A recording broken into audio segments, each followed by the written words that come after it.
Hi, my name's Rupert McCall, and I was genuinely honoured to have written and now to recite this tribute to the Associated Grammar Schools of Victoria in their Centenary Celebration, or, as the title of the poem suggests, the AGS of V. This is a true story.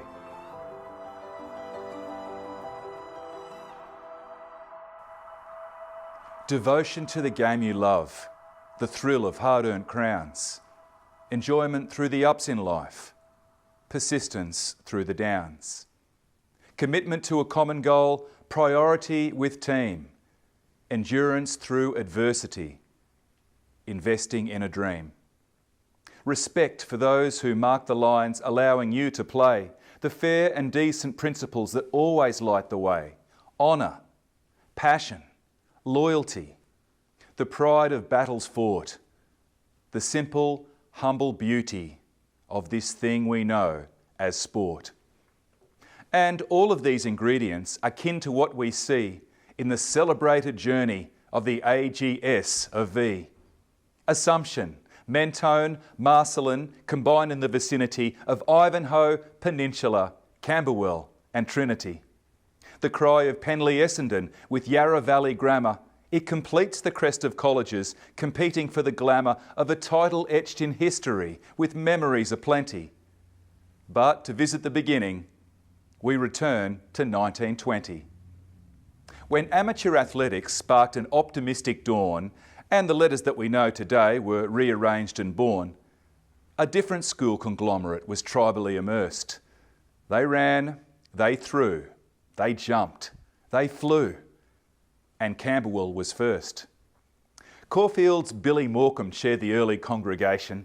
42 years' service marks a wealth of inspiration. Contagious was the fever. So, in 1921, swimming, football, cricket, tennis joined in on the fun.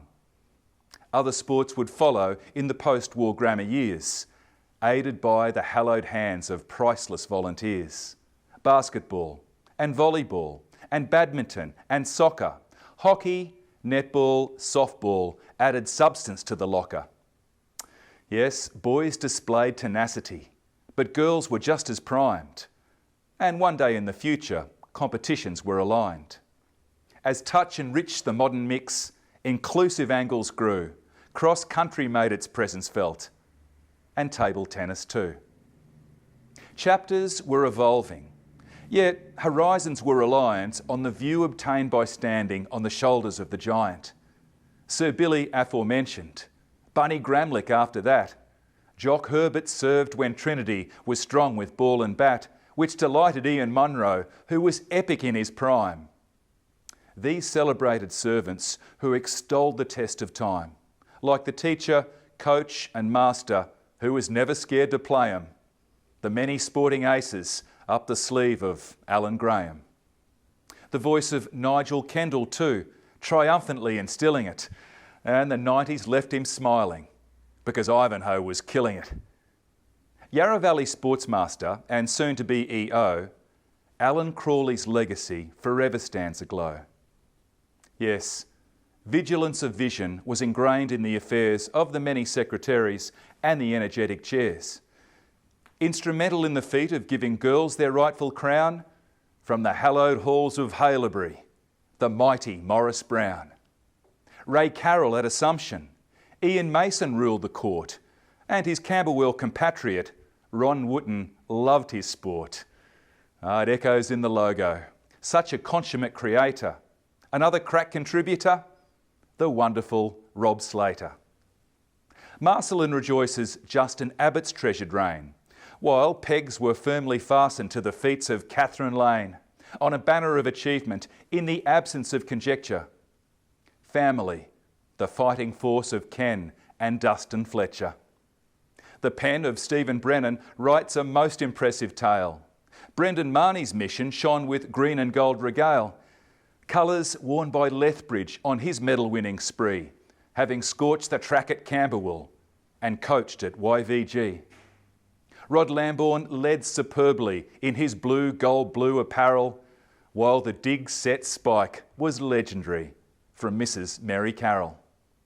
Dr. Hicks and Rowan Brown exemplify the show, and they complement the office of our current boss, Troy Rowe. This quality of leader adds a raft of brilliant layers, but the score rests with the athletes and the coaches and the players. The many names of grammar fame lend strength to what we do. They will never be forgotten. No, and here are just a few. John Landy, David Culbert, Raymond Weinberg, Lyndon Hall, Craig Mottram, Scotty Ferrier, Alf Watson standing tall, Trent Cotchin, Ryan Brokoff, Sammy Bramham on a wave, Steph Reid, Sod O'Donnell, and Neil Danaher, the brave. Heroes through the years that gave a licence to enjoy. Stephen Sauce Silvani, Brendan Smith, and Chloe Malloy. Wayne Arthurs, Shane Crawford, Lizzie Watson, hear the cheers. Josh Simmons, Dav Watmore, Shane Keith Warne, and Johnny Pearce. National anthems sing for them and Gloria Soprano, Marcus Bontempelli, yes, and Mark Bresciano.